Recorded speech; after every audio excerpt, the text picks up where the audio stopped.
This is Wednesday, December 10th, 1941. Last Sunday, December 7th, the United States of America was attacked by armed forces of the Japanese Empire. The radio department of Indiana University, in cooperation with the Library of Congress of the United States, has arranged to record some of the opinions of 4 people concerning the war at this point. We believe that these 4 people represent a well-balanced cross-section of the citizenry at our disposal. First, Mr. Merritt A. Calvert, a merchant. Mr. Calvert, could you tell us, just as nearly as possible, what your immediate mental reaction was upon hearing of the bombing of Pearl Harbor? Well, Mr. Martin had seen here in the Middle West that we couldn't quite realize the greatness of this project that the Japs had started. We all felt that it was just maybe propaganda, newspaper talk. After all, when we heard of the bombing, it was a reaction that we can hardly express. Everyone in this locality and in around the university with as many young people as we have was first depressed and then disgusted, and now it seems that we are ready to do anything that is necessary to stop this Japanese invasion. And the shock and the horror of the first hearing of the bombing has now settled into a resolve to actually win the war no matter what we have to do. Does that more or less express your opinion? That's right. Well, Mr. Calvert, what had been your attitude concerning the foreign policy of the United States toward Japan and toward the rest of the world before this bombing? I'm quite sure that I was just an isolationist. You were an isolationist before. I've seen that I should feel that we keep out of it as much as possible. But after an attack on American property, right away I'm of a different opinion. And do you think that the present Axis powers, and I mean by that Germany and Italy and Japan, do you feel that they must be crushed absolutely before there can be any kind of a just peace achieved in this world? Well, I am not sure that they will have to be crushed absolutely. I think that finances, natural resources will enter into this thing after a length of time. It may be quite a length of time. But you think that we will have to win a war against them? I think we will. Mm-hmm. Well, do you think that the United States is capable of winning that war? Yes, I think that the United States, with Allied help, can win it in not an unusual length of time. Well, of course, this immediate declaration of war was against Japan. We were attacked by Japan. But we all know that Germany did have a hand in it. Do you feel at the present time that the United States is just as much at war with Germany as she is with Japan? Yes, Germany and Italy. It is my opinion that it would be a good idea to declare war on all Axis powers and start into this thing from scratch and really make them know that we're interested in doing away with their system. Well, that answers the question which I was interested in knowing. That is, whether or not you wanted to see a declaration of war against Germany. And I see that you do. Well, would you oppose sending an expeditionary force to the Orient if necessary? No, and I think it will be necessary. Well, would you oppose At sending least one? we will have to send officers and brains to help some of those armies that have vast manpower, but possibly not as intelligent a leadership as we could give them. Well, would you oppose sending an expeditionary force to the continent of Europe to fight Germany if necessary? I don't feel that'll be necessary, but I don't oppose it, no. You don't oppose it if it were necessary. Well, Mr. Calvert, just what have you approved the president's foreign policy during this war? Do you think that the president is perhaps just as good a man to have in office at this time as anyone else could be? Well, it seems to me, with his background and experience, he's possibly the best man we could have right now as head of our nation. Mm-hmm. Well, of course, we all want to win the war. That's the immediate objective. But, of course, we know that's only a prelude to what must come afterwards. And what part do you think the United States should play and can play in a post-war world? What do you think the United States... I certainly don't agree with the way we did in the last World War. And I'm of the opinion that this time, when it is finally comes to the place of deciding what countries shall do what, that the United States should be the leader. And our policies, our democratic policies, and our theories of life over here should be insisted upon in spots where it's possible at all to put it in force. I see. Well, thank you very much, Mr. Calvert. Next is Mr. Donald E. Bowen, a lawyer. Mr. Bowen, you've heard some of the questions which I have asked Mr. Calvert, and first of all, we would like to know just what your reaction was, immediate reaction upon hearing of the bombing of Pearl Harbor last Sunday.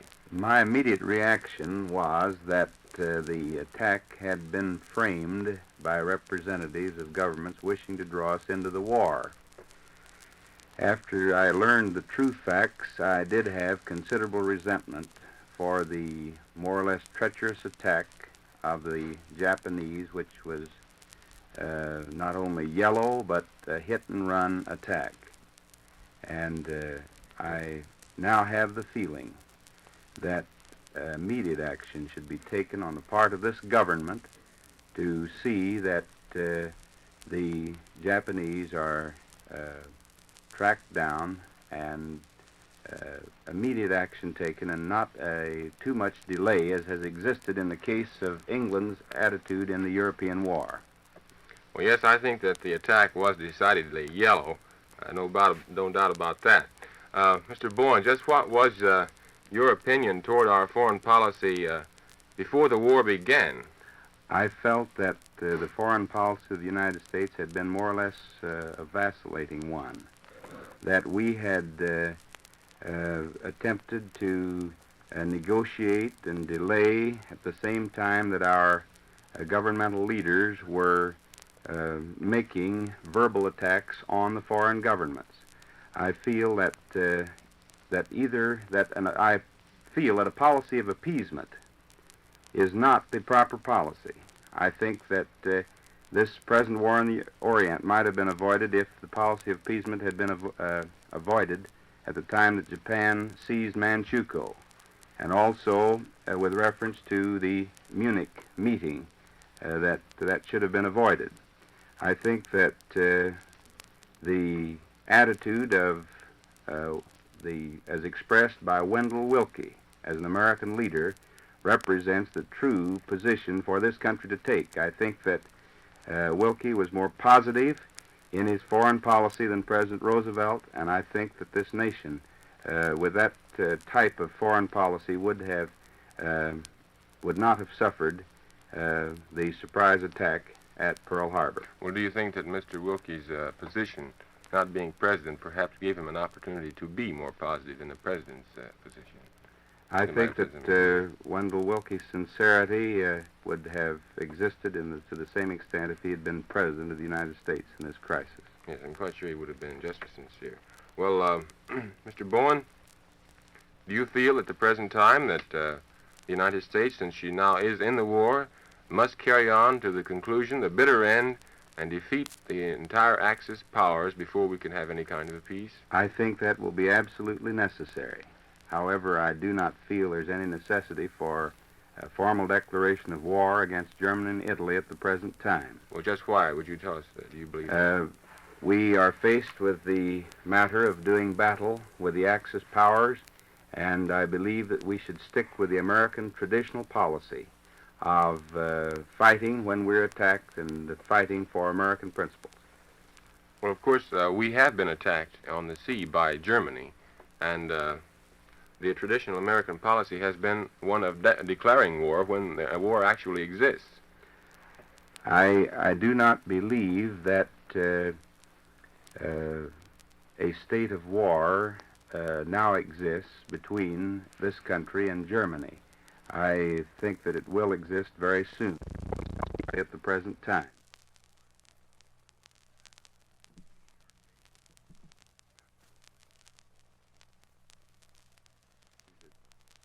Last a long time. A long time.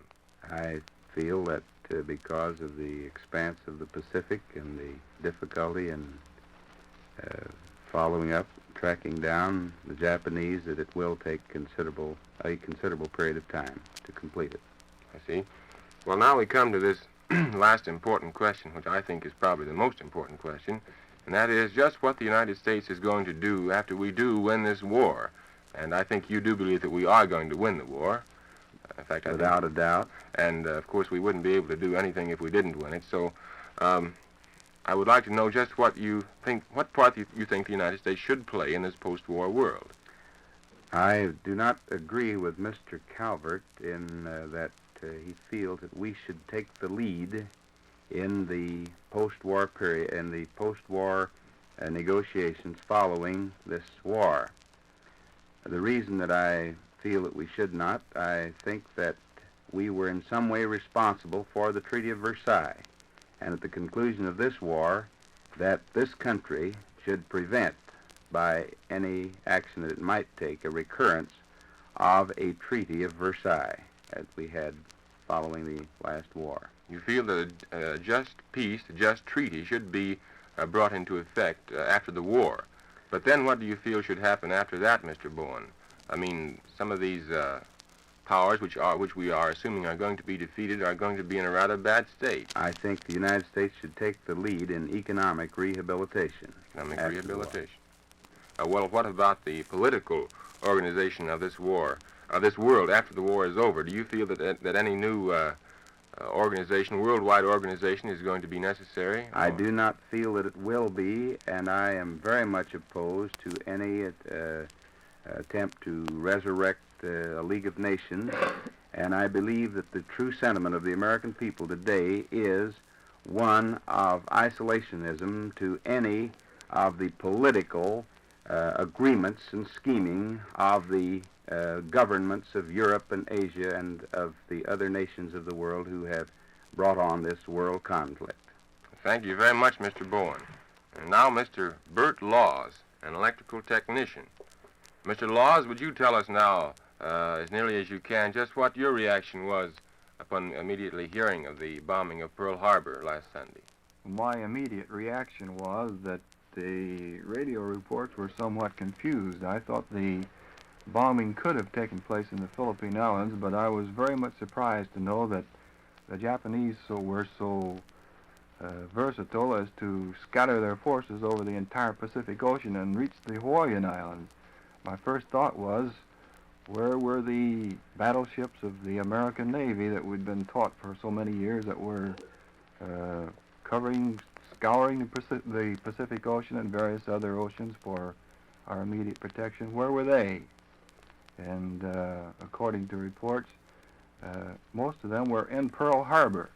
And my first thought was, why were they there? Why weren't they patrolling the Pacific as we'd all been taught that they more or less did most of the time? Yes, it's true that we were caught by surprise. Now, in regard to that, do you think that the policy which the United States government followed in that respect, that is, of maintaining peaceful negotiations with Japan up to the very last moment, do you believe that that policy was a good one, or that we, knowing that war probably was inevitable, should have tried to get in the first blow? It has been a policy that the United States has always followed in the past, I think, and diplomatic relations have always been ones that have been carried out first. And we were in that process at the time we were attacked. And that, more or less, I guess, is the reason for some of our ships being holed up in the Pearl Harbor, and for us not knowing that the Japanese were scattered over the various parts of the Pacific Ocean. Mm-hmm. Then you feel that the loss which accrued to the United States for our lateness in getting into this actual fighting war was more than made up by the feeling which the American people have, because they knew that they did exhaust every effort in order to achieve peace with Japan. True. I think that is quite true. I see. What do you think about that, Mr. Calvert? I think that we were right in waiting until we had done everything that was possible in a diplomatic way. There is a possibility that we waited a few hours too long. I think that in Washington, possibly somebody knew that there was no chance for settlement of our differences, and word could surely have been sent to our outposts at least, to have them on the alert for any action that we might expect from Japan, knowing their history in the past as being a rather sneaking with their activities in war. We could have been on the lookout for it. Mr. Bowen, what do you think about that? I feel that our governmental leaders were sincere in the hope that some peace in the Pacific might be preserved. However, in view of the developments of the last few days, it would seem that at least the military authorities of our country had knowledge of the actual conditions, or should have had knowledge of the actual conditions prior to the time of the attack on Pearl Harbor, and the attack would not have been as disastrous as it would have been if our forces had been as alert as they should have been at that time.